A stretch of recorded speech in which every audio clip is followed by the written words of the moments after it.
Check it out. It's always cuts off of that. I got to change that music. I want to hear that. I want to hear that. Check it out. Anyway, hello everyone. Thank you so much for checking out Dr. L's podcast. I almost keep saying Captain Hunter's podcast. That was a podcast I had previously. I know you're laughing, right? It's crazy. I still can't get used to that. So anyway, thank you so much for checking out the show. Make sure you hit the like button on your way in. Make sure that you say hello so that we can greet you. Also, let us know what city you are hailing from, so that we can greet you. And if you're in watching from LinkedIn, welcome to the show. I also have a LinkedIn profile, but make sure if you're watching on Coach Marshaun's, thank you so much. Make sure you hit the like button over there as well. And welcome to my guest and my friend Marshaun. Oh, welcome to the show. Hello, Dr. L. Thank you so much for having me this evening. Really appreciate being on the show once again. Hello, everybody who's watching now and who are watching on the replay. Welcome. Absolutely. So just take a moment. I know that you're vastly more famous than I, but if you would take a moment and introduce yourself to the audience there. Tell us who you is. Sure, absolutely. So I am Marshaun Olanio. I am a shift relationship strategist. Who I serve and work with are professional Black women who are having issues with their confidence, their clarity, or even the courage to step out into the dating arena. And I help them to build up the confidence to understand what's going on, which is the clarity piece, what they're actually looking for, and the courage to show up, the courage to speak up, the courage to set boundaries. So there's a lot of courage that comes with that. So that's why I serve. Thank you so much for having me again. Absolutely. The courage piece, that was a new one. I've never heard you say that before. That's a new one. You snuck that in on me. Perfect. So expound upon that a little bit more. You ladies are having a lack of courage when they're in a workforce, or what's up with that? No. So my clients, the high-powered professional Black women that I serve, they have no trouble in the boardroom or at the office, in the management position, just whatever leadership position that they're in. They have no trouble with being courageous and showing up in their role, on their job, in their career. The courage comes from being in a romantic relationship with the partner. And what I find to be, when it first started happening, it was a little jarring to me, because I'm like, so what am I talking about? They're in these high power positions and they can speak their truth and speak up and pretty much get what they need done on the job. But in their romantic relationship, a lot of times they have issues with or showing their courage in their relationship, because maybe they struggled with some things that they haven't dealt with. And so some of those things could be like abandonment issues. So maybe they think if they speak up with their partner or their spouse, the relationship is going to end, right? And so, they become, or showcase, I should say, they showcase a different set of skills in their romantic relationship. And a lot of times that doesn't equal the courageous part that I know that's within them. I'm taking notes here. Okay. All right. So let me greet some people here. Rhonda Payne, hello to you. Rhonda is my pit bull there when it comes to making sure people hit that like button. She's gonna get y'all. I like it. Yeah. Let's see here. Deborah Hutchinson, hello. As you can see, Rhonda says, hey, y'all hit the like button as you step into the room. Yoli says hello. Blue Sapphire checking in from Winter Haven, Florida. And she's saying hello. Good to be here. Yoli says, it's good to have you here. Absolutely. Minister Misty, good evening to you. I was just reading your comment there, Minister Misty, before you logged on here. So thank you guys so much for checking out the show. My first live, just found the channel. Oh, I appreciate that. Make sure you become a member and hit the like button. Thank you so much. Thank you so much. All right, so let's so the topic of the show for tonight is it possible boss lady by day, soft woman at night? Let's get your answer to that. Is that possible? The short answer is yes, of course, it's possible. However, it doesn't happen without her being intentional. It doesn't happen without her being intentional. So, yes, it's absolutely possible to be a boss lady by day and a soft, feminine woman at night. But it requires more than just her ambition or just her desire, wanting to do it. It requires an emotional strategy, right? She has to learn how to transition, not transform. Because she's not becoming someone else. She's learning how to access all parts of herself, depending on the space that she is in. So, as I mentioned before, in your career, on your job, the types of strategies that you're using are different than when you are with your partner, or they should be. Let's say that they should be different. Because this is not about dimming your light. It's not about losing your leadership or even waiting for someone to allow you to be feminine. It's about designing a life and a relationship rhythm that lets you flow between your power and your softness with grace. So yes, short answer is absolutely possible. Okay, very good, very good. Listen, I'm burning through his notes here. I'm sorry already. No. This is good. This is good. I definitely want to dive into this conversation. So, there is this idea of nurture versus nature, right? So this idea that ladies, as you mentioned, kind of they adopt different strategies and all this kind of stuff. But is it that they are born intrinsically masculine and therefore pursue certain things? And I'm asking, I don't know. You're the shift strategist. I'm asking you. Okay. And versus, are they then putting on a performance if they become more feminine? I mean, what are your thoughts about that? So, okay, let me make sure I understand what you're asking. Are they born with the traits to be masculine, and then are they putting on a performance if they're showing up feminine? Is that what I heard you ask? Yes, correct. And that can go both ways, right? They can be born more feminine and then put on masculine traits in order to excel up the ladder. I'm asking about the nurture versus nature debate. Which one are you in the camp of that, or what are your thoughts about how people grow up and enter into this space? I do believe that there is something to nurture versus nature for sure. I don't lean heavily on either side of the spectrum. I just believe that at times we have to show up and be more masculine in order to get a job done. We have to showcase our leadership skills on the job and sometimes in the household, depending on who we are speaking with. And most of the time when I'm talking about in the household, I'm talking about your child or children, or just getting things done, but not necessarily with or even at your partner. There's a different way to get things done with your partner. You do have to show up, right, or showcase a different set of skills, but the end results are still the same. You're still getting the desired result, which is what you want in that moment, or what you want to achieve. So both of them are there at times. It's just a matter of what time you need to present the set of skills that you are trying to showcase in the moment. Very good. Very good. Okay. I'm sorry. I didn't mean to cut you off. No. That's it. I was going to wrap it up. That was it. Okay. Very good. So let's back up for a second here. Let's talk about we probably talked about this, but we have new people watching. How did you get into this line of work? Okay, I'm gonna try to make it a short story, short of the long. So I come from a family where I was around relationships my entire life. And so I just intrinsically thought that everybody, that when I get out into the dating scene and track my partner, find my partner, that we were going to be in alignment based off of what I saw. Well, of course, that's just not life. I got out here and bust my head several times trying to figure out this dating thing.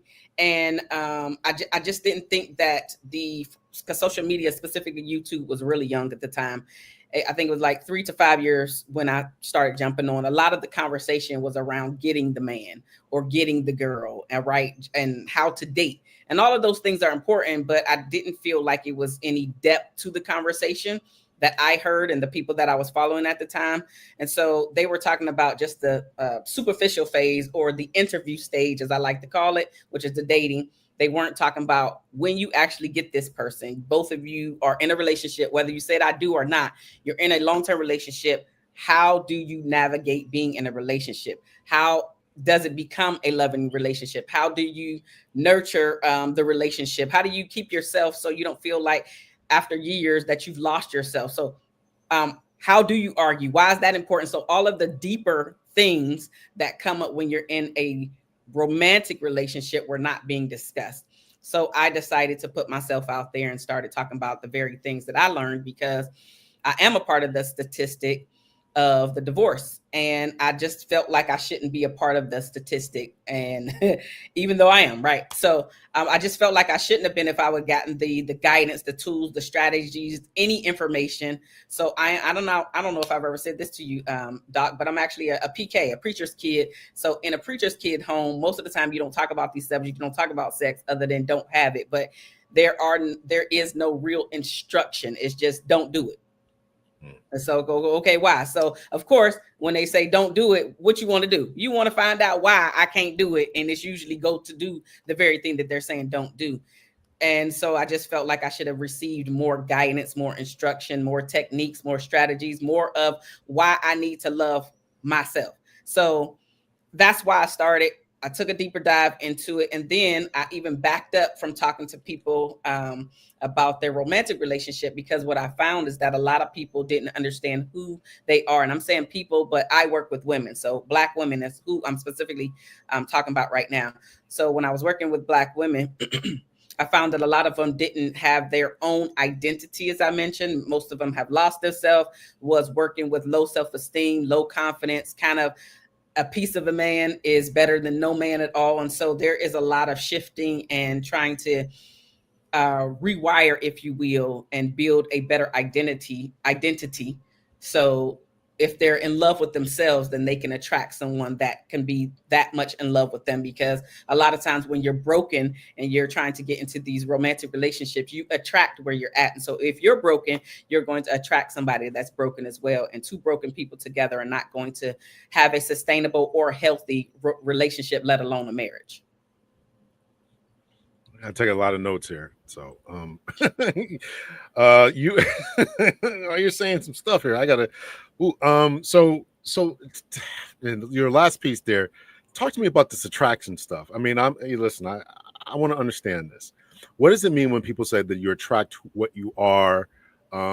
Explain that to me. I mean, if I'm a broken person, people can just see me across the Walmart store and say that guy's broken. Let me go over and talk to them. What are we saying about that? It's not so much like that, but at the same time, it kind of is, right? It kind of is. So what I mean by that is like people with low self-esteem. Okay, so I'm gonna say predator and prey, right?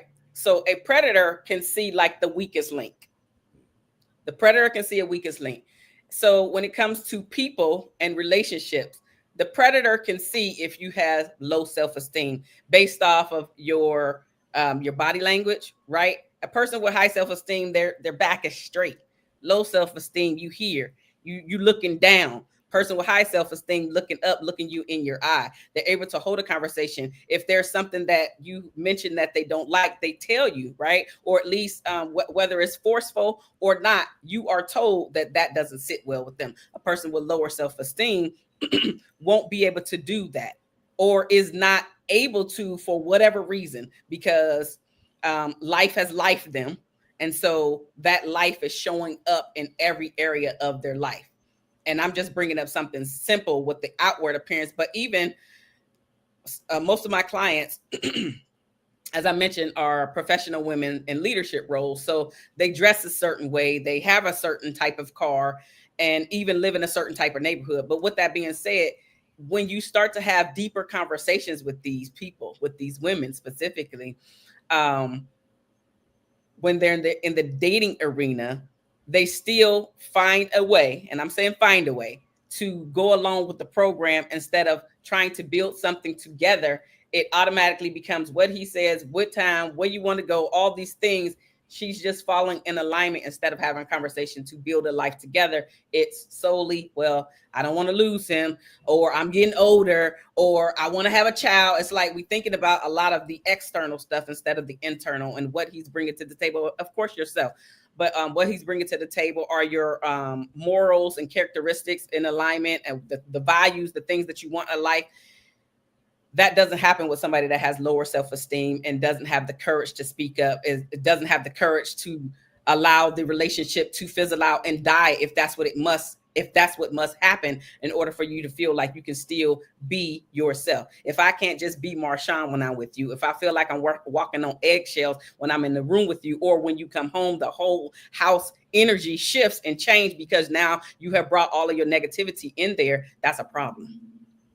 So a predator will find the correct prey in order to keep her in his line. Are a lot of boss ladies the prey? Are they? Do they?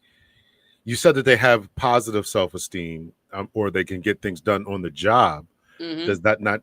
How does that not translate? Let's start there. How does that not translate to in a relationship? Okay, so not all, but the majority of the people that I've worked with, women that are in boss situations, I noticed that there is a like desperation that comes out because again, they haven't dealt with the things like abandonment issues or father daddy issues, or the insecurities. I've been cheated on, whatever, right? So all of these things have been built up, and she's taking them from relationship to relationship, not realizing why the relationships are not working out is because the all the junk, or as we call it, the baggage, all the junk that you keep taking from one relationship to the next, you're not dealing with it. A lot of times boss women deal with, air quotes, they deal with it by jumping back into work. They deal with it by not dealing with it. And so when the next man comes, all that mess is still there. And so she's still, the insecurities are still showing up when the next person comes, whether it's a few months, whether it's a year, whether it's 2 years, 5 years.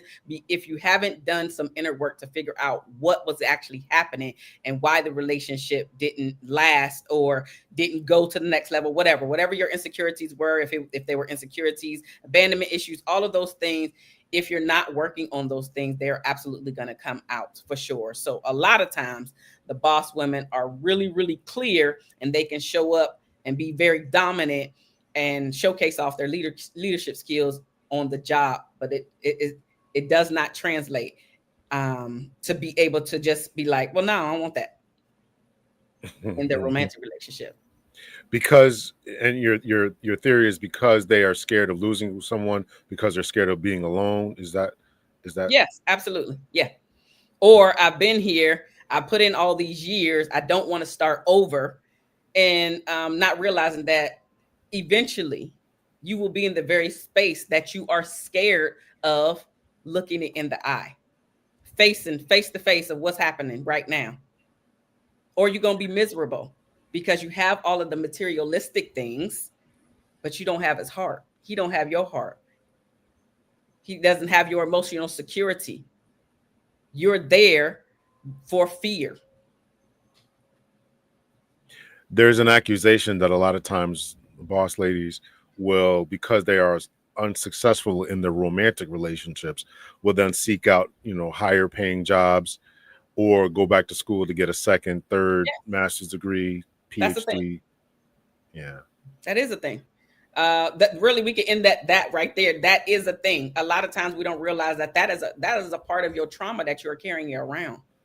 And I'm not a therapist, so I'm not going to go deep into it. Go talk to your therapist about your trauma and start to unravel a lot of that stuff. But that's where it's coming from. So instead of you dealing with and facing those things, guess what? You're running away. And as much as the world can see that you are this powerhouse, beauty, materialistic things, you are a scared little girl. What are so define for us? I kind of jumping all of my notes here. The strong, independent woman, is that good? Is it bad? Is it helping us as a Black community in particular? Is it helping women at all? I'm gonna get you. Define that I'm gonna for. get you. I'm gonna get you with this one. You love going back to this doggone question. I told you this was the question. All right. No, okay. I digress. Ask me the question again, Doc, please. No, I'm next question. What are the characteristics to be successful at work? I'm not asking you that. You can. Okay. So, what are the characteristics for the boss woman to be Successful at work. Right. Right. So leadership skills like being able to manage, being able to I heard a leadership coach actually put it this way, that you become like a project manager, right? And so you're looking at all the details, you're managing the people, you're making sure that projects and deadlines are met. Excuse me, you're trying to do all of the things that as we see and think about when men are they have a goal in mind, they're trying to reach said goal. So pretty much becomes tunnel vision on the job because got to get stuff done. We got to get the people, right? The delegation, we got to get the people in the office to talk about X, Y, and Z so they can go out there and know what they're doing. So we can so we can have a successful, a goal met, if you will. So. So the goal oriented, there's a level of forcefulness too, right? If they're the boss, the project manager, etc. Yeah. Yes. Yeah, absolutely. And so when we think about that as people, we think most of the time men do that. So which is where the masculine traits kind of come from. But what we really have to realize is that women and men have masculine traits, just like men and women both have feminine traits. It's just whenever it's time to showcase these things in order to get what you need. Society has put it as men having to show up in masculine and women having to show up in their feminine. But we both have both characteristics or traits within us. It's just a matter of when is it time for you to show up in that. And so for boss women in particular, they're having issues with turning off the boss hat, the career hat, the delegation, the skills. And a lot of times they take that and they take those same traits and they take them into their relationship. And when you have two masculine energies in the same household, it's not going to work out. There has to be masculine and feminine in the household in order for it to work out. We say masculine as men and feminine as women, but it's how your relationship is set up. Because if you're good at some of the masculine traits that he is not, I believe that you should take on those masculine traits.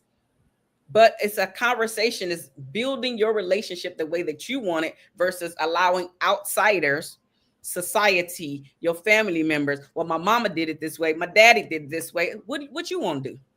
What you want to do? How you want to show up? When is it acceptable for a man to show off his feminine traits? Well, first, what are the feminine traits of a man? And when is it acceptable for him to show them, to display them? So it's not feminine traits of a man. It's just feminine traits. So, okay, just period. So I know a lot of times we think about feminine traits as like a person crying, a person asking for help, a person, yeah, I guess that's asking for help. I was about to say it a different way, but asking for help. Just a person that's able to understand that, hey, I don't know everything. I can ask for help. I don't have to take on all of these things because I think that society is going to look at me a certain way if I'm asking for help, if I don't know the answer. if I just don't want to even deal with this right here? You know what? Damn it, I need to cry today. That's what I need to do. So I'm gonna let this thing out. I need to share my most sacred parts with you. Because if I don't, if I'm holding in all of this junk, that's when people get into trouble. That's when people do a lot of stupid things. Because most people don't realize talking, right? I know we talk about, and you probably heard talk therapy. Talking really is your strength. Talking, just getting that stuff out, not allowing these things to build up, and you're holding all of these things in, is what's going to save you, is what's going to save the relationship, is what's going to have your partner look at you and be like, I can give you grace today because you told me. I'm not saying I like it, but I can give you grace today because I see you, because you've actually shared this part with me. You think the woman's going to say that to the guy? Maybe not in those words, but I think it should be put out there like that. I think it should, because then just think about this. You put yourself out there, have not an argument in that moment, right? You put yourself out there to say, hey, I really have an issue with being clingy. It could be something simple, it could be something bigger. I am a clingy person. However, I am actively working on it, and I'm doing A, B, C, D. If you see me being too clingy, I'm actually giving you permission to be like, hey, you clingy, or whatever your vernacular is. That way, when you start being clingy and he actually calls you on it, both of y'all now come back like, you don't have to be triggered by it, because now you've had the conversation prior to the trigger happening, prior to him calling you clingy, or abandonment, or daddy issues, or mommy issues, or whatever. I think that when we are vulnerable and having these deeper conversations and stop staying surface level, we can have conversations and relationships that actually go the distance. It's that avoiding that hurts us. There's been a lot of talk about when men are vulnerable, those times of vulnerability have been used against him. Have you confronted that or thought about that, or you take that into your analysis there? So I will say that I know you're talking about men, but this happens on both ends of the spectrum. I've heard it from women, I've heard it from men, and how it went, like you're just saying, I'm being vulnerable, I'm showing up, and or I'm saying the thing, so she can actually see me, hear me, know me better. And then later on, she's dirty and she used that very sensitive information and throws it in my face. Yes. Okay. So I have heard it on both ends. It happens with men, it happens with women. What I will say to this is we have to do a better job about the people in our lives, the discernment that we need to use. And I know you're not going to be able to, know everybody enough to be able to showcase your vulnerability, because that's where the second part comes in. That's where, with you knowing that if you become vulnerable, this person does have the power to throw this in your face. But the alternative is never getting to that connected, deeper place. So there is that knowing that this can go down, and it can go down in a bad way for me as the person that's being vulnerable. But the alternative is never letting anybody into your full heart, never really being truly seen. So I would say just the discernment of it all, for sure. That would be trying your best to really, there's a gut feeling about somebody or a certain situation, then maybe hold off, ask some more questions without having to reveal this specific thing right now. So I just want to be very clear about your answer here. My question to you was, when is a good time for a man to show vulnerability or to show his feminine side? And My bad. You're right. I didn't answer that. You're right. Okay. So here's what I'll say to that. As far as, well, I guess I kind of partially answered it, which is the discernment, right? Try to ask more. Okay. So you're putting filler filler questions out there to see how they're responding before you're talking about whatever this thing that you're holding close to your heart is that you really want to share. So go ahead. No, okay.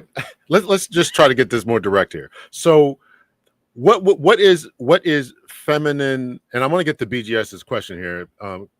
Shout out to this brother, BGS. Respect his work. So, I want to. What is feminine to you? What a woman showing up as feminine? What does that look like? Okay, so I said some of the things, which is her being able to ask for help, her being softer in her approach to have a difficult conversation, her respecting. So yeah, I know that's a trigger term to some people, but respecting what he's asking for in the moment, and what you laughing for? Respecting is a trigger word for me. I mean, for some people it's a trigger. Some people it's a trigger. Okay. But being able to ask for help, being able to say, you know what, I do need to cry, being able to say, I want to share this thing with you, but I'm kind of scared. Like all of those things, just really, all of it wraps into you being vulnerable with the person that's by your side, the person that you attract, the person that you are sharing your life with. And so when a man shows up as masculine, what is he presenting? What is he presenting? When a man is showing up as masculine, what is he presenting? Well, yeah, you gave me what the woman shows. She's asking for help. She's more nurturing. Oh, sorry, I misunderstood. Okay, so he's kind of doing pretty much the leadership skills as I mentioned before. So he might not be asking for help, right? He is taking control of certain situations. He's having the last words, if you will, or the final say, and that is specifically for married people, but whatever.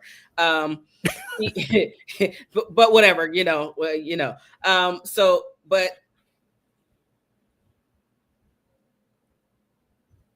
yeah, he's making sure that stuff gets done. He's solving problems. He's bringing solutions to the table. And so he's solving problems, bringing items to the table. When is it okay for the woman in a relationship to take that type of role and the man take a back seat? What does that look like? In my opinion, that's situational. So what I mean by that is, so I was talking about earlier the areas in which she knows that she is that she can showcase the masculine traits. Excuse me. So sometimes let's just talk about an actual area. So I know a lot of times we talk about finances, we automatically assume that that's a masculine or man thing. But what do you mean finances? Like paying the bills or budgeting? What do you mean by that? More budgeting or purchasing property, stocks, bonds, all of that, those things, right? Making the final decision about a big purchase, something like that. We usually think about that from a man's standpoint. And obviously I'm talking about people that are in relationships and specifically marriage. But with that being said, this would be for her. So maybe even though society has told us that that's a man's thing, the man that you have sucks in this area, but you are a boss for real in this area. You have property, you've done this thing. Maybe your father or somebody trained you in this way. Maybe you have that specific type of degree or not, because it could be just great hobby that you have picked up on that you've done really well in. Maybe he sucks, maybe you're great. So in that regard, I would say that she should take over and handle the budgeting and the finances. So okay. it's really, I actually agree with that. The budgeting part. My ex was very good at budgeting. I mean, I do a pretty good job, but she was much better. So if they can do that, then I don't have a problem with that. Let me get to DGS's question here. Does the boss babes, and I got some other questions I want to read from the audience, so I'll get to them. Does the boss babes increase testosterone affect her responses in personal relationships? Does the boss babes increase testosterone? I would have to say, yeah. I don't have like research or numbers on that. I don't know if you do, Doc, but I don't. I would think the answer is yes to that. I would think the answer is yes to that, but I don't really know that for sure. Wait, what's your thoughts, Doc, on that last question? No, yeah. There is some research stating that. I don't know the numbers as well, or how much it shoots up, or whether. And again, that was goes back to my question: is it natural, or is it Mhm. something an effect of, okay, I got to be in this position? Testosterone is a response. Is a response. You know, so the more that you lift weights, for example, the more the bigger you're going to get. Your body has to respond. So so that so the question is she, because she's in a certain role, will she now have to is her response going to be more? Is it going to alter her decision making, alter her personality, make her more dominant, make her more assertive, versus where she is in the home, or make her more docile and more nurturing and more connecting and more acquiescent to someone else? That's essentially the question. So I don't know the answer to that. So, Mhm. but I'm asking you. So, Again, I would uh, think the answer is yes to that, but yeah, I don't have numbers. okay. All right. All right. But again, I guess my question is, and again, what we're talking about here, what I want to emphasize here is when she comes home from work, can she really turn it off? She's been a boss at work. Maybe she's has that increased testosterone. Maybe Mhm, mhm. she's used to being assertive. She's used to, having the final say. She's a project manager. She's a CEO. She's a high powered lawyer who's in room making deals and all this kind of stuff. Can she really sit in a garage for a half an hour and really decompress and turn it off? And your answer to that is yes. My answer is yes. Okay. So Okay. yeah, let me answer it a little bit more. It's not natural for our brains to switch without cues. So there has to be Okay. something there for her to be ready to, like she sees something, whatever the thing is. So neuroscience actually shows that our brains operate in habit loops. And what that means is that once we're in drive or boss mode, we stay there unless there is a cue for us to transition. So this so really what that is like a ritual or a routine that we have or that we should build in once we leave the office or lab or wherever you at. Um so the hyper productivity is now turned off and she can be more emotionally present in the relationship. So like for example, you might be off the clock, right? But your body is still on duty. So you Yeah. have to build in some routines in order for that switch, that cue, if you will, to help you to now switch from boss to babe. Does that make sense? I got you. I understand. I understand. So Fabulous and Retired, aka Glorious Love, says, I believe it's possible to be a boss in the office and a wife at home, just like it's possible to be a garden tool in the bedroom and a lady in the streets. Listen Do you now. think that do you believe that that's possible? Yeah, I mean, I wouldn't have worded it like that, but absolutely. I mean, yeah, I think that it is very possible to be a boss in the office and a wife or babe at home. Absolutely, it's just learning, shifting, right? Shift relationship, shifting those things and your mindset, your beliefs. Build it. It's not natural for it to just turn off, right? I literally just said that. Neuroscience actually shows it's not natural to just turn the switch off. You have to do something to build it into your life so now you can turn the switch off. Mhm. It takes action to turn the switch off. It's not automatic. And do you work with ladies to do that, to be able to develop techniques or decompressing measures? Is that what you help them do? Yeah, so I remember we had a conversation not too long ago and I mentioned some of them, which is like it could be creating a playlist. It could Yeah, be, yeah. going to get a massage. Whatever your thing is that's going to help you to be recentered and feel sexy. Some people, some women, it's as simple as taking a shower or long bath and getting into their sexiest underwear, sexiest negligee, whatever. Build in what works for you. You have to find out what works for you. And so that's when we're working together, we're finding out what works for you. And I don't give you the answer. You give me the answer because I can tell you to do all day. If it's not feeling natural for you, you ain't going to do it. Mhm. Um, Miles says, I would not expect a woman to diminish herself to be with me. However, there's a feminine relationship dynamic that some women have lost. Have you talked to a lot of men who feel this way, that they feel like as if a lot of ladies have lost this feminine power, superpower? Um, are you aware of this? that men say this? Yes, this is why we have conversations like we're having now, because of the dynamic that has been seeming to run rampant in our community, because we have so many women that are in the workforce or building businesses. And again, the masculine traits that are needed to build those things are spilling over.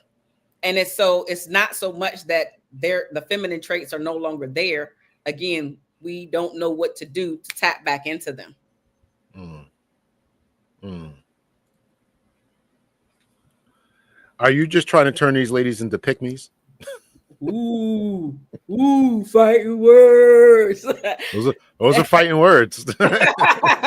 No. It has nothing to do with, again, this is not about losing your power. It's not about giving up your career, unless that's something that you want to do. But it is about you just learning how to show up differently. When the time comes for you to be feminine, you should be able to be feminine. When the time comes for you to show up and have to use your masculine skills, then it's a time to do that. But when it comes time to your relationship, I should say, when it comes time for you to be in your romantic relationship, the same types of skills do not work. Mm. There will be some butting of heads. So do you think the feminist movement kind of prepared ladies for this, or did they think that this would be a problem? Now that this is more than likely a new problem. It's a new phenomenon, right? I mean, sociologically, right? This idea of butting heads and, you know, two masculine presences in a home, and I mean, yes. So here's how I'll answer that. A lot of times when we fix one thing, and I'm saying air quotes because some people may think we messed it up, but when we fix one thing, there's usually another problem that happens. So in the woman's case, we think that because now we're in boss positions and leadership, and we can do this, and we're running for presidents and all these things and getting chosen, right? That now creates a new dynamic. So one of the things that we're seeing in our community, and it's been around for years, but this is one of the things that happened, right? So when women weren't working, we were just in the household and having babies and taking care of all the domestic duties. The men had the power, the money, right? No, hear me out. Okay. But then women started working, making their own money, and now we don't want to listen. We won't respect them. You know, all of these things. So it becomes a new problem, a new issue. I don't think that this is any different. It's just once we solve one thing, a new problem comes from it. Okay, fair enough. Do boss women have issues with the whole leadership dynamic, the triggering word that you said before, submission? What was the triggering word? Was it leadership? It wasn't leadership. Something. No, I don't know. like it was submit, but you said submission. Yeah. So do they generally have an issue with that? And I'm saying this because Fabulous and Retired says my mother taught as well. My mother was an accountant. My father was a truck driver, but my father was the man of the house, and my mother treated him like that. Are you running into ladies who are like, nah, it's a 50-50 relationship? Who's got to be the head? I'm paying bills too. I make more money than you, so my word is law more. Are you running into that? So of course it's out here. Yes, I have ran into it for sure. Here's what I'll say. If you're thinking that your relationship is 50-50, you're already losing. Because 50-50 is half.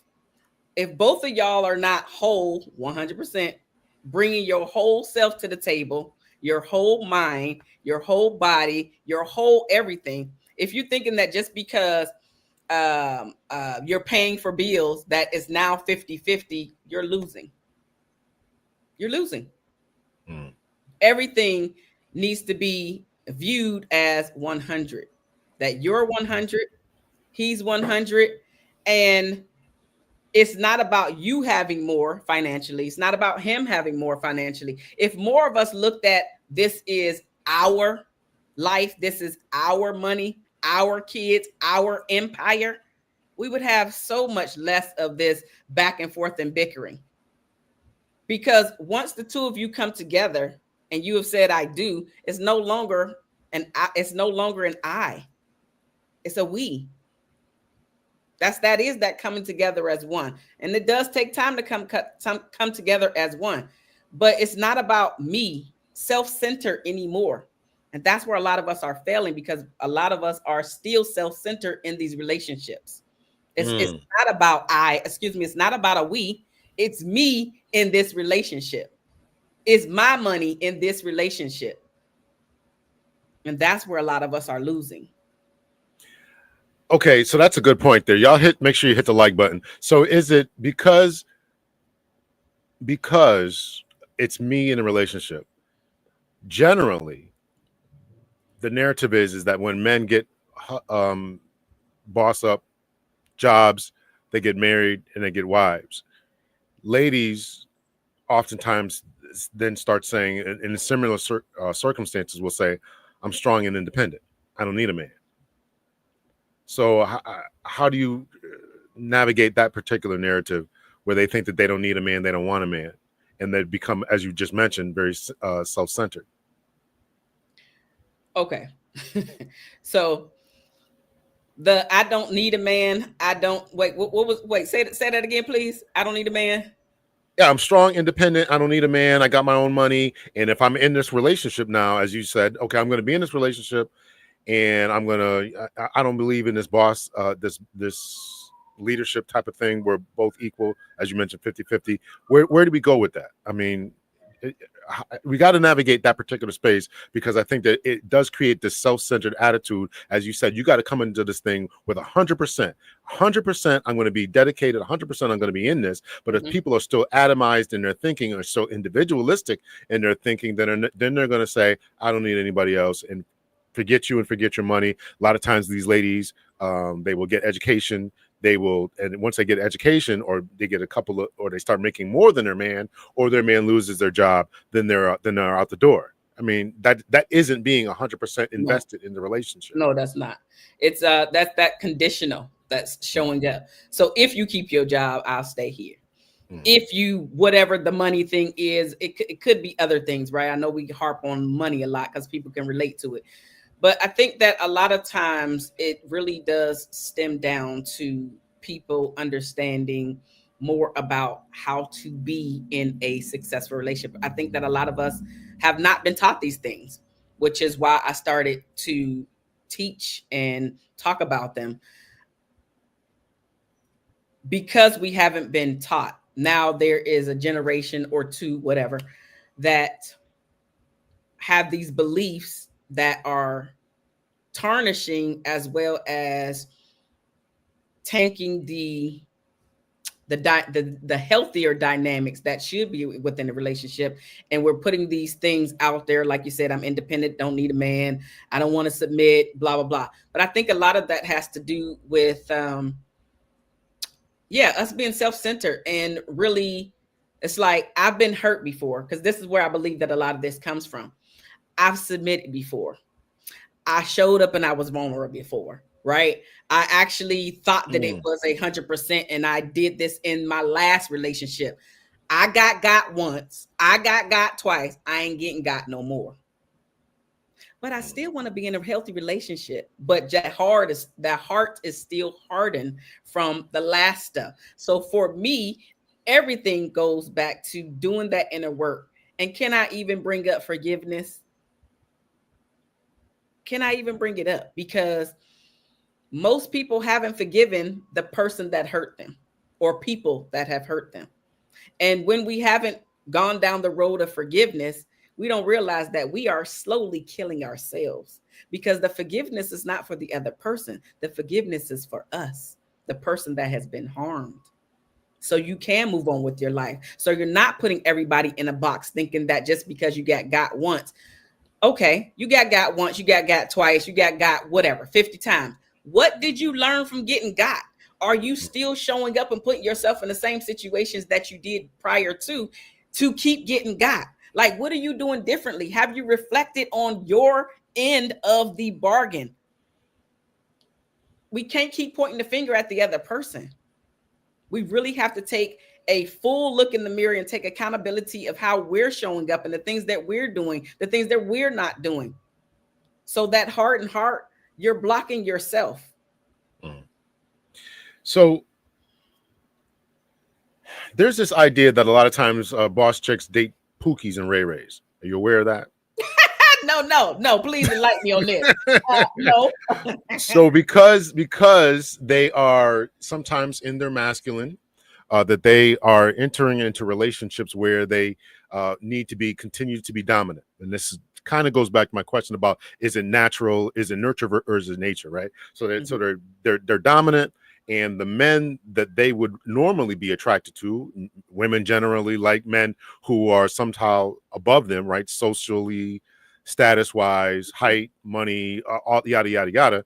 And so because they can't get those type of men, then therefore they will settle for a guy who is somehow compromised, a guy who's fresh out of prison, a guy who's in prison, a guy who's got, who's somehow much lower, and therefore can, again, going back to what we talked about before, lord her money over him and say, I'm paying in these situations, I'm taking you out on dates, I'm taking you on vacation, I'm paying the rent, so you can do what I say. Have you experienced that in your travels? I have not, but I could see how that happens. And you answered my question. I was going to ask you, is this a control thing? That sounds like a control thing, right? But it also, it saddens me that we feel that we have to manipulate people in order to get what we want or control them in some type of way. If you are really all that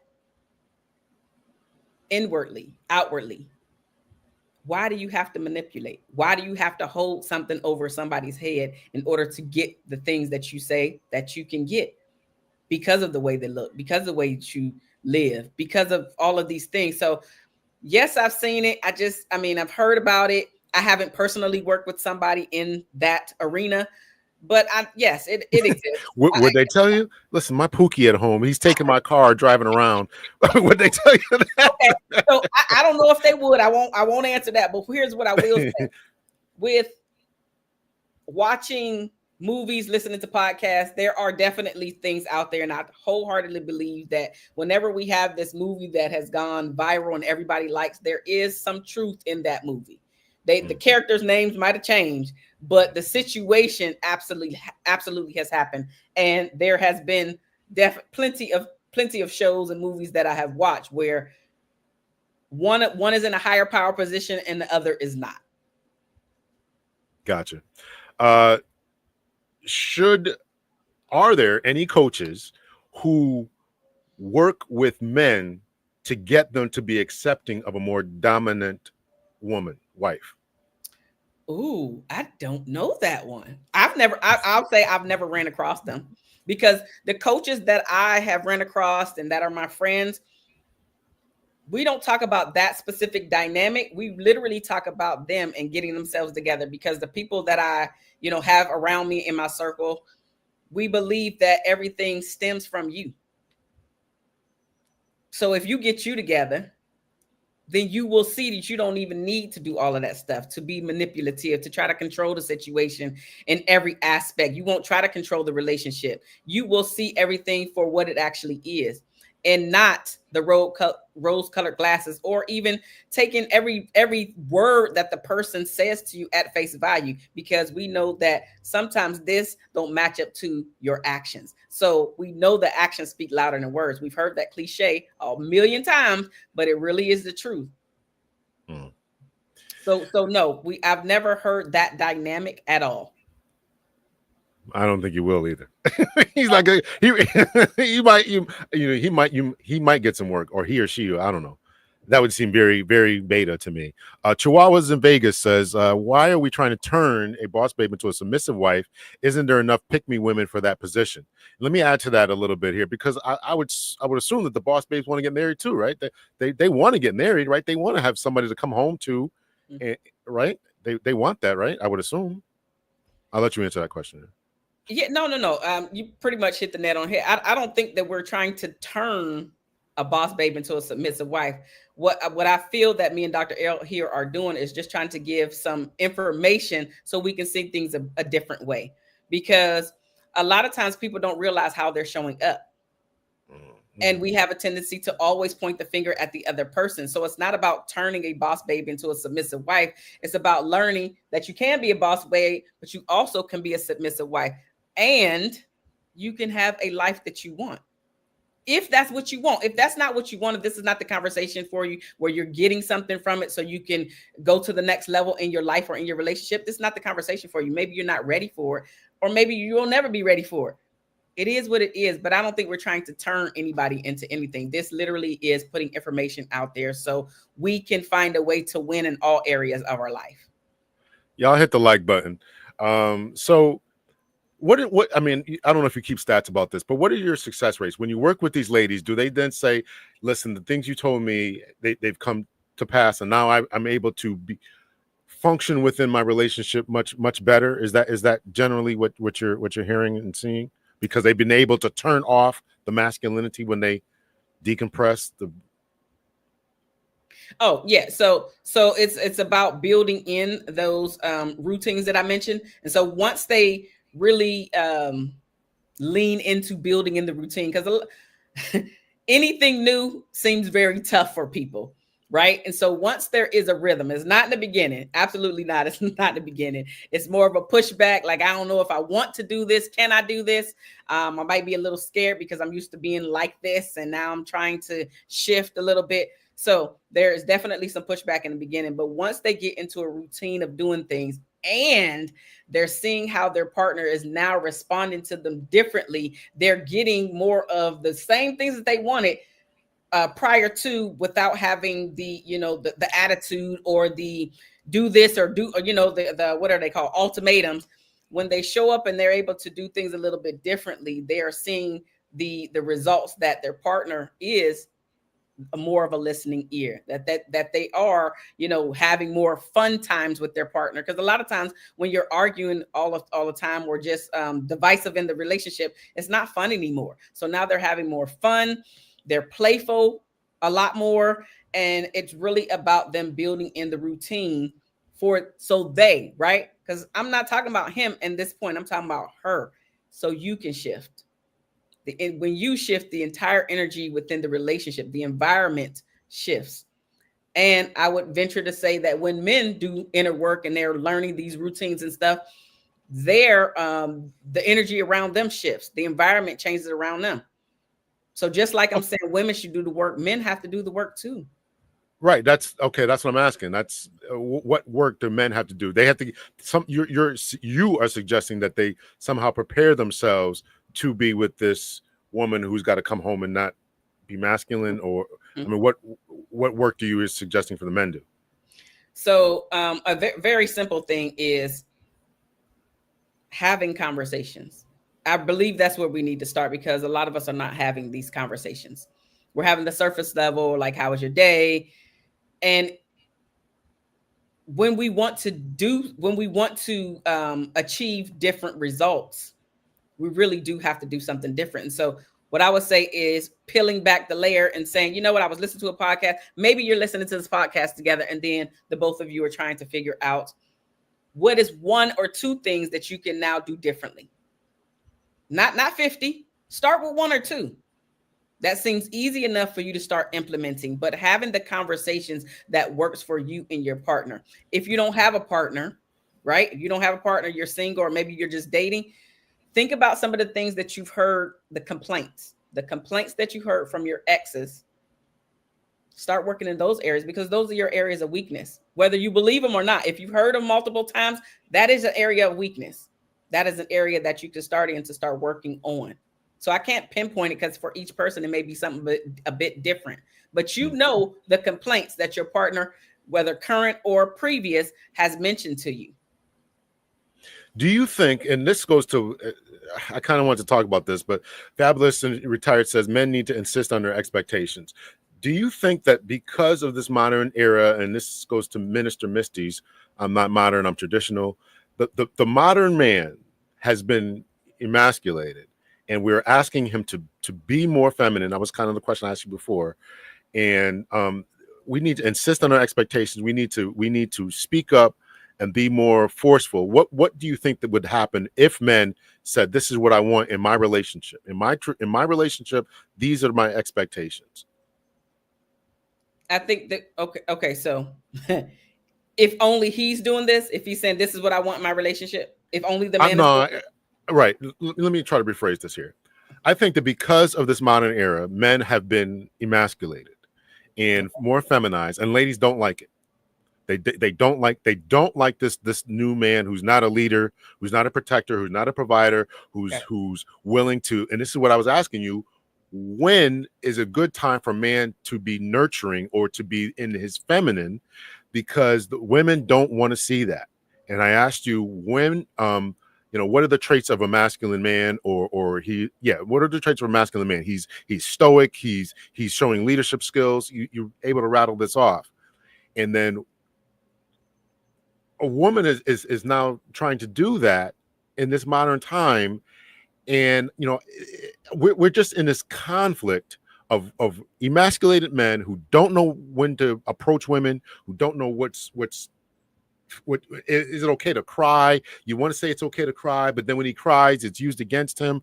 We're living in this time of getting mixed signals. Men don't know how to be men. We don't know how to be, not we, they don't know how to be leaders. They don't know how to be protectors. They don't know how to be providers. What are you saying? I know that you're working with ladies, but I want you to understand the male point of view is that there's a lot of confusion out here. And even I would say that this even I know that your work is good and you're helping women to understand, how to be in their feminine, but it just shows that there's a lot of confusion. Go out here, be a boss chick, go out here, conquer the world, slay the dragons, and then you'll have a shining knight at the end of the day. I just think that that's a lot of confusion. And I'm not saying I have the answer. I'm not saying women should go back in the kitchen. I'm not saying any of that. I'm just pointing out that there seems to be a lot of confusion that a lot of men have. And then Fabulous says men need to insist on their expectations. That's masculinity. Here's what I want. Here's what I expect. Here's what I want from my woman. Here's what I need emotionally. And I don't know if I ranted too much or you understand my question. Go ahead. So if he insisted on and rattling off just what you said, how would women take that? So I guess I'm trying to figure out the second part of it. Yeah, how would women respond to that? Is it just showing that there's a difference of opinion about how we're supposed to live and move in this new day and time? Is it really? And that's why I really want to talk about this. Is this really possible? Is this really, really possible? Or are we really just kind of spinning wheels and just frustrating ourselves and, we're just kind of talking and I really want to know. Go ahead. So I do think that it's possible, and I actually think that it is necessary. And one of the reasons why is because we could stop wasting so much time with people that are just not in alignment with what we need, what we want. So if we had more men to say, I want A, B, C, D, right? Mm. Now she literally has the choice to make to say, I want to be a part of your ABCD. Mm. But that would be a problem. So, for some people, as we talk about the triggering words, they would probably even have a problem with that. Why do I got to be a part of your stuff? Why can't we create something new in this, that, and the other? I mean, is this old patriarchal thinking, old patriarchal talking about I got to align with the man, take his last name, or is it a new thing? Or what are your thoughts? So I think we be yeah, that's what I said. I think we be doing too much, going to, like, everybody wants to be this individual in a relationship. We be doing too much. So if we show up more authentically, saying the things that we want, have clarity about the type of lifestyle that we want to live and the partner that we want, like making sure that things are in alignment, I think that all of those things could actually work out. It's when we lack the clarity, it's when we really don't have a direction for our life and the things that we want, and courageous enough to ask for those things, both men and women. That's where issues come into play. Where I don't want to take your last name. Why do I got to take your last name? Or why do I got to follow your plan? Okay, have a conversation. Maybe his plan is dumb. Can you speak up and tell him that his plan is dumb? I mean, like, for real. Let's have some real conversations about things. And I think we think too much about outsiders and what they're saying about how we're living our lives. Is cooking and cleaning feminine, masculine? More? That's it? Just those two? Or is it it's cooking and Well, cleaning? I mean, it's I'm asking, because again, this goes to, the lady gets home from work, and one of their biggest complaints about divorce is that the ladies feel as if they don't get enough help and support around the house. Mm-hmm. So they're both working, and the lady's coming home, she's got to decompress, and the guy's cracking open beers, and he's, well, maybe not even cracking open beers, but he's expected to do traditional housework, be it cutting the lawn, Mm-hmm. fixing things around the house, and she's supposed to cook and clean, and she wants to take a break from that. She wants equal help around that. Or why is it I got to cook and clean? I'm sorry, go ahead. No, I just want to clarify. So are you asking, are those feminine traits? Yes. Like if he's doing them, are they feminine traits? Is that what you're asking? Either one. Is it a feminine trait to cook and clean? No. I don't think that that's a feminine trait at all. I think it's just something that should be happening in everybody's home. I don't care what gender. Like, I don't care what gender. I mentioned it before. I do believe that this does absolutely go back to your strengths and weaknesses, because some people just can't clean good. I don't care the sex. I don't care the sex. So if you can't clean good, that's not the area in which you should be doing, whether you're a woman or whether you're a man. Now, that could mean that your partner or spouse does that thing or helps out in that area, but it also could mean that you just outsource. Neither one of you have to do it. And I'm not even saying that you have to live in a mansion to have a cleaner 1 or 2 times a week or whatever, a month, right? Come on. We can find ways to get our house clean. It doesn't have to be by either one of you. One of the biggest reasons I was asking that particular question as ill formatted as I asked it is because a lot of ladies today don't know how to do it. And I've dated ladies who said, I don't cook and I don't want to learn how to cook. Oh, okay. Is But that a deal breaker? I'm sorry? Is that a deal breaker? That she It don't know? It was, but I think a lot of guys are now running into that type of thing. So would it be fair to say to a guy, listen, to if the man says, listen, I don't protect or provide, is that a deal breaker? I'm sure that's a deal breaker. I'm sure. I'm sure it is. Okay, so touche. But okay, so for the cooking, wow, that's interesting. Anyway, I thought it was interesting too. Yeah, as I'm locking out the door. Like she couldn't cook nothing. That's what she said. I've run into a couple ladies like that. I don't know, but one said, I'm not interested in learning. That was a complete turn off. Okay. Turn off. But another one said, I've run into a few ladies who said they don't know how to cook. Their mothers never told them. It wasn't brought up. They were focused on their careers. Okay. So men are running into these types of women. Okay. So as I mentioned before, she don't have to cook unless you want your woman to cook for you. Does it matter if you get fed? Does it really matter if you eat every single night? I kind of like to eat every day, but maybe I'm old fashioned. I don't know. You know what the heck I'm talking about. No, but seriously, like I mentioned before about the cleaning, if that's not your area, if you're weak in the area, does it matter if you outsource the food? No, I'm actually asking you, Doc. Oh, you're asking me. My answer to that question is it's not so much that you, as BGS put in the chat here. For me, I'm looking for nurturing. So when you tell me that you don't cook, that's not really a big issue for me. Okay. But what is a big issue is that you don't want to learn, because we're going to order out all the time. We know that the food is toxic, and they put all a bunch of butters and oils and salt and stuff. Right? We can't do that all the time and maintain a healthy lifestyle. So the fact that you don't want to learn how to cook was very problematic for me.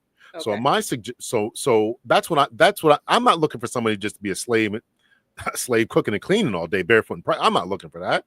I just want somebody who's going to show some type of nurturing feminine qualities and attributes. That's for me.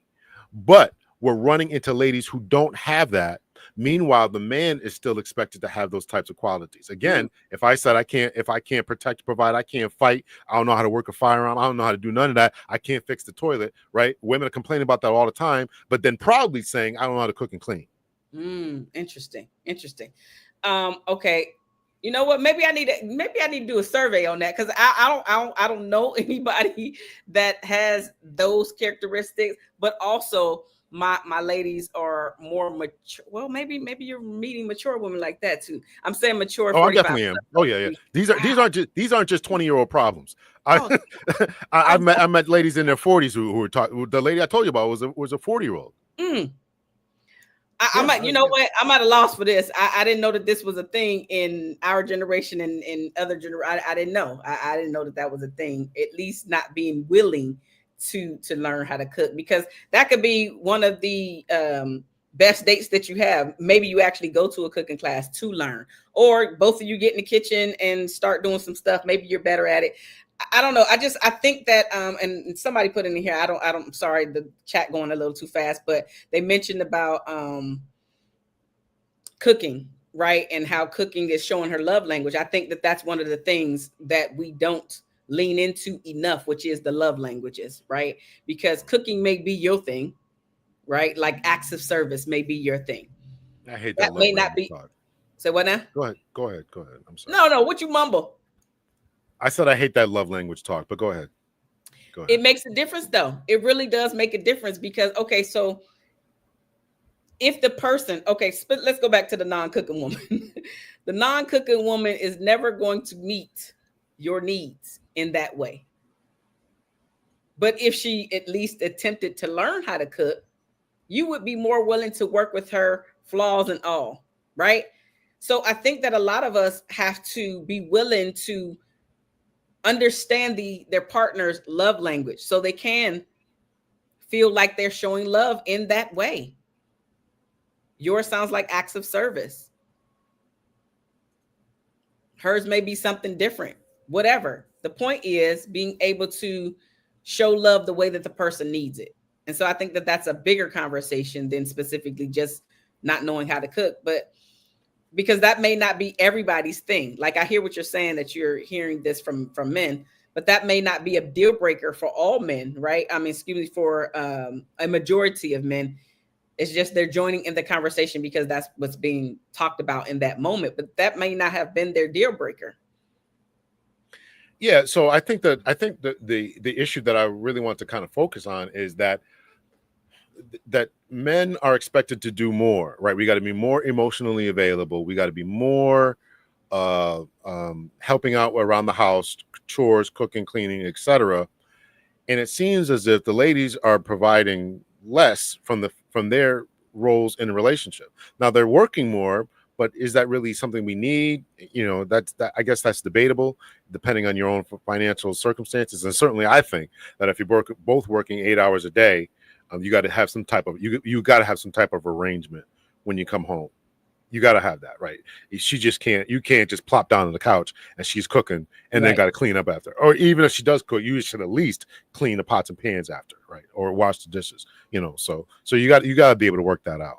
So yeah. All right. So did we cover everything? Is there anything else I need to cover tonight here? I don't know. Any more ambush questions that I didn't ask you that you want to answer? Not ambush. No. I think that I enjoyed the conversation. What about you? Did you, ladies and gentlemen, enjoy the conversation? I'm sure they did. Yeah, just being pretty isn't enough. Where the skills at? Yeah, that's crazy. Oh, yeah, no.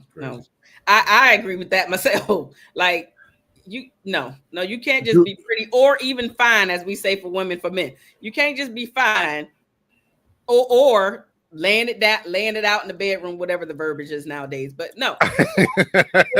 I was just about to ask you that about do the boss women do they have inhibitions in the bedroom? Let's put it that way. Inhibitions. Uh Are they starfishes? I think I think the answer would be some, right? Oh wow, okay. Yeah, I Wow. don't think it's across the board. I don't think it's across the board from what I know, heard, whatever. Um, I think that yeah, that's the way I'll leave that. It's not across the board. Yeah, yeah, no. I mean, but does that ever come up? Because if she's hustling and bustling at work and project managing, and she got this deadline due and this and that, and then her man comes in and says, "Listen, I don't care about your deadline. You need to get in here and let's make some Let's make it happen. let's make it Let's some clapping going on here. Let's Well, here's what I'll say to that. We could get more done if we took a break. If we had more fun, if you're struggling to get said deadline met, research has actually shown if we actually go and do something else, the answer to how to, get said thing accomplished usually comes. So if your something else is making it happen, make it happen. Like I don't think that that's something that shouldn't be occurring, or we should lock down and tunnel vision in. I think that so Dr. Gottman, he talks about pretty much he doesn't say it this way, but he talks about how people in relationships and their bids to connect, and how a lot of people are missing the mark when it comes to that. And I'm trying to remember the verbiage that he used, but it's essentially when your partner is trying to connect with you, whether it's sexually, whether it's emotionally, just having conversations, whatever. And they may say something very simple. Like you said, I need to go make it happen. It could be something like that, but it could be something very simple to say, man, like saying it out loud where you're in earshot. Man, it could be the game. It could be something on the news. Let's say something on the news. Man, did you see what happened? Something on the news, whatever the thing is, right? The point is, you don't say anything. You don't acknowledge that he said something out loud, right? Because really what he's trying to do is connect with you in that moment. It may be something silly to you, but he's really just trying to connect with you. And a lot of people are divorcing for that. It's too many not connecting moments that occur. And it's like, well, why am I here with you anyway? Why am I here with you? Because they're really bidding to connect with you. So it could be sexually. It could just be trying to have an open conversation with you. It could be just trying to touch you, whatever the thing is. And there's too many of you. I'm busy. I got work to do. Everything shut down. Right, at some point, you ain't got to worry about that person anymore, because at some point you have done what you needed to do, which is to shut them down, to get them off your back so you can stay tunnel vision, and you will. Have you worked with a lot of ladies who have shut their men down for whatever reason, and then the men stepped out to get their needs met? Have you worked with ladies like that? Yes. Yeah. Without a doubt. Mm-hmm. Do they take ownership of their own accountability and inaction? And do they take ownership? Or is it always the man's fault? No, they usually do, because most of the time when they come to me with something specifically like that, they're remorseful. Like, how do I actually fix this thing? Like, I know that I messed up, but I just really don't know what to do. I really just want to be with my man, and whatever the thing is, they're trying to take accountability. They're trying to figure out what's the next thing. How can I actually get my relationship or marriage back on track? Because I really was just doing something because I was lonely, whatever the thing. I was lonely. I was feeling whatever, but I really, who I really want, my heart really is with my partner. That's why I'm with my partner. I was thinking about it the whole time. So back shots and all. You know what? Wow.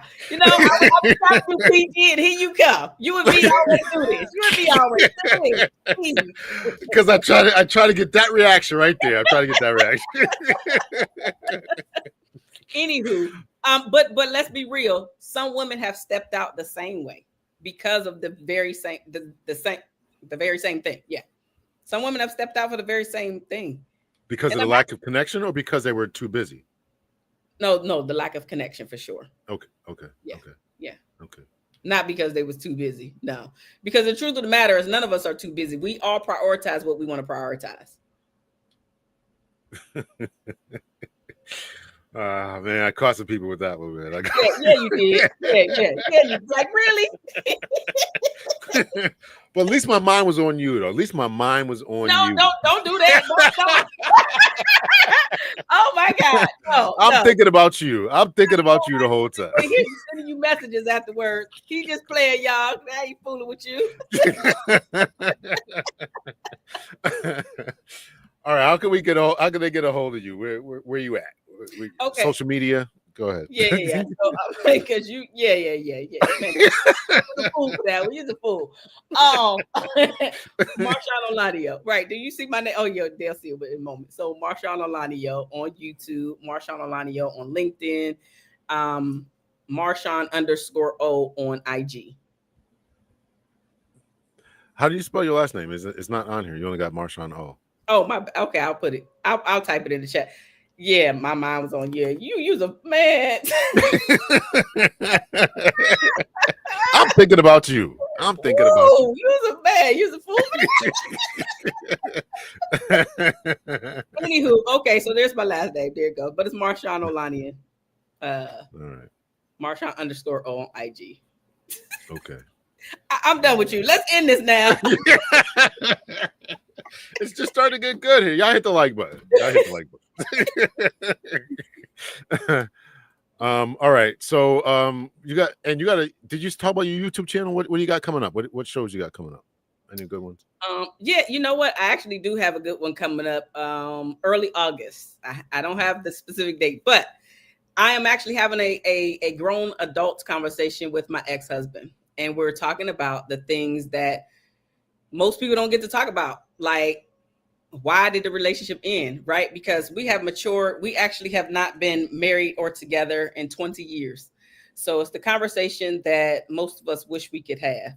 We have both grown. We've both done some work. So yeah, it's time to have that conversation. So we're going to take a deep dive into our relationship, our marriage that didn't work, why we both became a part of the statistic, and if we can help you not go down that road, we are all for it. So that's coming up. I'm excited about that conversation for sure. Very good. Very good. I appreciate you coming on here tonight. And thank you so much for sharing your wisdom with us. And I really want to understand whether women can really turn it off. And I think you helped me to kind of move a little bit towards that way. So I appreciate that. Thank you. It can happen, but it's not automatic. It really is putting those things in place to help you to turn that off so you can feel sexy, so you can feel softer and know that you can own your softness and your leadership. Okay. Very good. Y'all, thank you guys so much for tuning in tonight. Make sure you hit the like button on our way out. If you be so inclined, if you want to buy myself some lunch, I think Marshaun is on her channel. So if you're watching on her channel, send her some lunch money as well. Make sure you hit the like button, subscribe, share, all that kind of good stuff. Thank you to my moderators who did a fantastic job and who always do a fantastic job tonight. The only one who's cutting up was me. So I appreciate that. Thank you so much, Minister Misty. Thanks. I'll be back for more content. Absolutely. Got a whole catalog there, so go check it out. Hit the like button on all of them. I definitely appreciate it. So I think that's really it. So thank you again so much for coming on. I'll have you back on again. We'll find another great topic for me to turn your cheeks red about or whatever. Okay. Well, thank you for having me, Doc. And thanks so much for everybody that's watching now. Those who are watching the replay, as Doc already mentioned, hit the like button, subscribe to the channel for more. We're going to see y'all on another one. Thank you. All right. Take care, y'all. Bye-bye.